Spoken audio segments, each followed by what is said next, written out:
اگر محمد صلی اللہ علیہ وسلم ہماری طرف کوئی بھی جھوٹی بات منسوب کرتے تو ہم آپ کا دایاں ہاتھ پکڑتے اور آپ کی شہرک کو کاٹ ڈالتے۔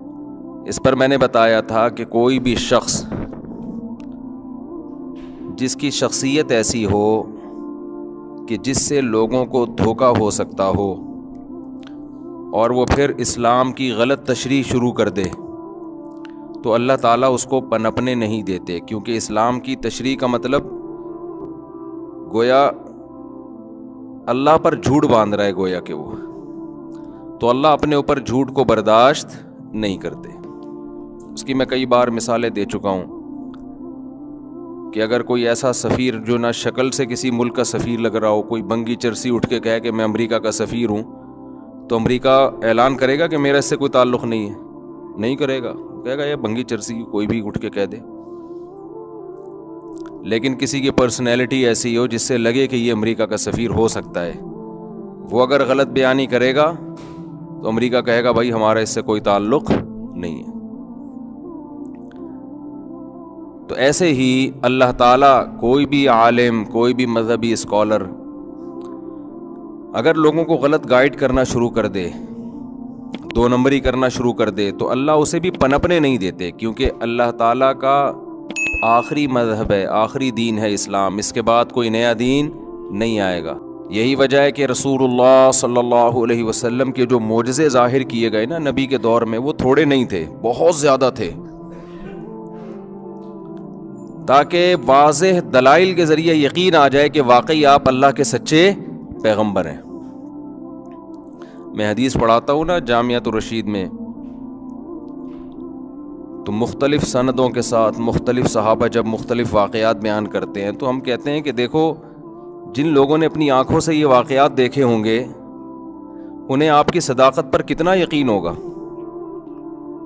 صحیح ہے، بخاری کی حدیث ہے، آپ صلی اللہ علیہ وسلم کھجور کے تنے کے ساتھ کھڑے ہو کر خطبہ دیا کرتے تھے، ممبر نہیں بنا تھا اس وقت۔ جب ممبر بنا دیا گیا تو آپ ممبر پہ بیٹھے، تو اس حدیث کے مختلف صحابہ روایت کرتے ہیں، کیونکہ اس منظر کو ایک نے نہیں دیکھا، متعدد صحابہ نے دیکھا کہ اس کھجور کے تنے سے رونے کی ایسے آواز آتی تھی جیسے کوئی بچہ بلک بلک کے رو رہا ہو۔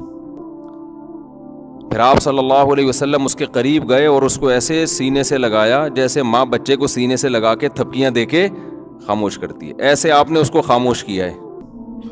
اس کائنات کی حقیقی باریکیوں کو کوئی بھی نہیں جانتا۔ یہ تو سائنسدان کہتے ہیں نا ہم اتنا جان لیا، جتنا جانتے ہیں نا اس سے اور آگے چیزیں کھڑی ہوتی چلی جاتی ہیں اور سوالات کھڑے ہوتے چلے جاتے ہیں۔ پہلے زمانے میں اس پر بڑی بحث ہوتی تھی کہ مادے کو اگر توڑا جائے تو کیا کوئی آخری میں ایسا ذرہ آئے گا جس کو مزید نہ توڑا جا سکتا ہو؟ اب اگر آئے گا ایسا ذرہ جس کو مزید نہیں توڑا جا سکتا تو پھر آخری ذرہ تو نہ ہوا نا، وہ یعنی پھر وہ آخری ذرہ ہو گیا اگر مزید توڑا نہیں جا سکتا، اور اگر توڑا جا سکتا ہے تو پھر وہ آخری نہیں ہوا۔ یہ بڑے پہلے زمانے کے سائنسدانوں کی اس پہ کئی سال مناظرے بحثیں چلی ہیں۔ اب جب خوردبینیں ایجاد ہوئیں تو انہوں نے کہا بھائی مادے کا جو آخری ذرہ ہے وہ ایک الگ ہی چیز ہے، وہ مولیکیول کہتے ہیں نا، کوئی بھی جیسے پانی کا ایک مولیکیول ہے تو آپ پانی کو توڑتے چلے جائیں توڑتے چلے جائیں، آخر میں ہائیڈروجن ڈائی آکسائڈ آ جائے گا نا، 2 ہائیڈروجن اور 1 آکسیجن کا، تو یہ جو ملاپ ہوگا اب یہ پانی کا آخری ذرہ ہے، اس میں پانی کی ساری خصوصیات ہیں، اس کو مزید توڑیں گے تو یہ پانی کے علاوہ کچھ اور بن جائے گا نا بھائی، مزید توڑیں گے تو آکسیجن الگ اور ہائیڈروجن الگ۔ تبھی بعض سائنسدانوں نے یہ کہا ہے کہ ہم جتنا اس کائنات کو اسٹڈی کرتے ہیں نا، ہماری الجھن ختم ہونے کے بجائے اتنا زیادہ بڑھتی جا رہی ہے۔ کسی کے باپ کے پاس نا کسی سوال کا کوئی جواب نہیں ہے، الجھن ہے مزید۔ تو پہلے یہ الجھن تھی کہ بھئی یہ ایٹم کا آخر میں کیا ہوگا، تو بھئی خوردبین ایجاد ہو گئی، وہ الجھنیں ختم ہونے والی ہیں، اب یہ الجھنیں کیا ہو جائیں گی؟ ختم۔ ٹینشن کیا ہو جائے گی؟ ختم۔ جب اس کو توڑا تو بھئی یہ کیا الیکٹران ہے، پروٹون ہے اور نیوٹرون ہے، اچھا چلو اس کو مزید توڑتے ہیں، وہ الیکٹران کمبخت ایک جگہ ٹکے گا تو پڑھیں گے نا اس کو، یہ ہے کیا؟